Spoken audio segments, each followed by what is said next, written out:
Well, good afternoon. You know, there's so much I want to talk to you about this afternoon, and I've been thinking. 4 years ago, our party came together that would eventually nominate the team that would bring Virginia back to the #1 state for jobs. And putting it all together in my mind the last few hours that we've all been laboring here, I've been reviewing the elements that have led to this moment. You see, Republicans are not just the defenders of the status quo anymore, but the creators of the future. We've got to look at tomorrow with all the vigor and enthusiasm our forefathers fought and died for to create this great nation. We must be the compass bearers for our children and show them a vision and a pathway to tomorrow. One of the greatest responsibilities of parents, and as a parent, is that for looking out for the future of our children. This is not only a duty, ladies and gentlemen, it's a moral obligation that we do that. That is why this year, with the help of my colleagues, some of those that are in this auditorium tonight, we passed my bill solidifying parental rights. That bill ensures that parents have the fundamental right and liberty to direct the upbringing, education, and care of their children, and it's not to be infringed upon.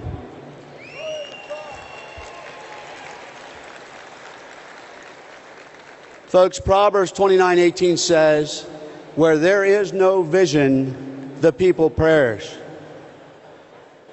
We must be the leaders for tomorrow that set a clear vision and pathway to prosperity. Today, we all recognize that we ultimately are responsible for what is happening in this country and the Commonwealth. Today, we will set a vision for the Commonwealth. Today, we are voting to install new leadership. The impact of our decision will likely affect the Commonwealth not only for the next 4 years, but potentially the next decade. In order to move the Commonwealth forward, we must look to her past. We must look to her history. You see, history has shown us we can't stand by straddling our country with more and more debt. John Adams, one of our founding fathers, said there are two ways to conquer a country. One is by the sword, the other by debt. I'm proud to say that each year our General Assembly balances our budget, and we can no longer look to Washington for solutions. In fact, we can't look to Washington for anything except to give us problems and regulations, infringing on our state's rights and trampling our Constitution. You ask, how can we live with ourselves knowing that we are eroding the next generation's standard of living with each dollar we add to our national debt?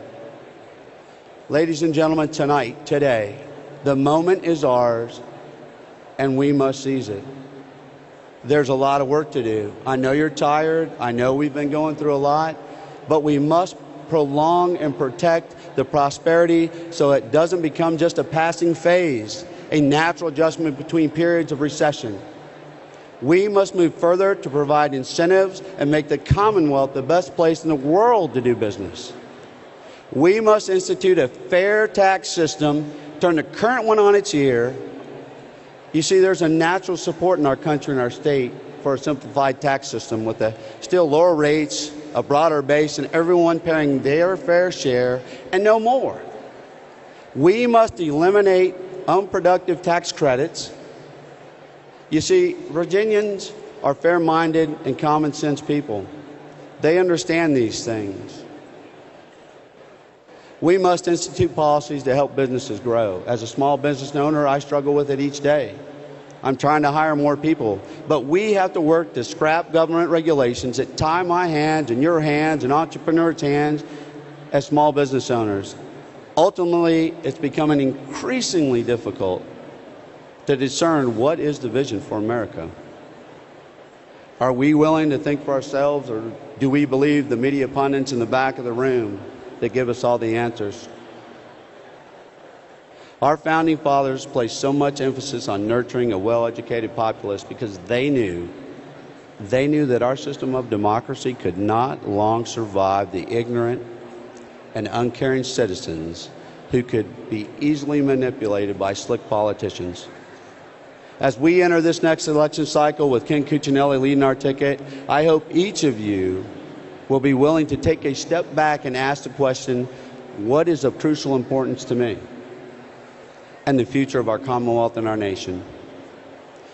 Ladies and gentlemen, I know it's been a long day, but I want to leave you all with this. One of my heroes, Ronald Reagan, said, "We have the opportunity to stand for something, for liberty, for freedom and fairness, and these are the things worth fighting for, worth devoting our very lives to." We have good reason to be hopeful and optimistic here in the Old Dominion. We must be happy warriors out to seize back our country and world to freedom. Thank you. God bless. Godspeed.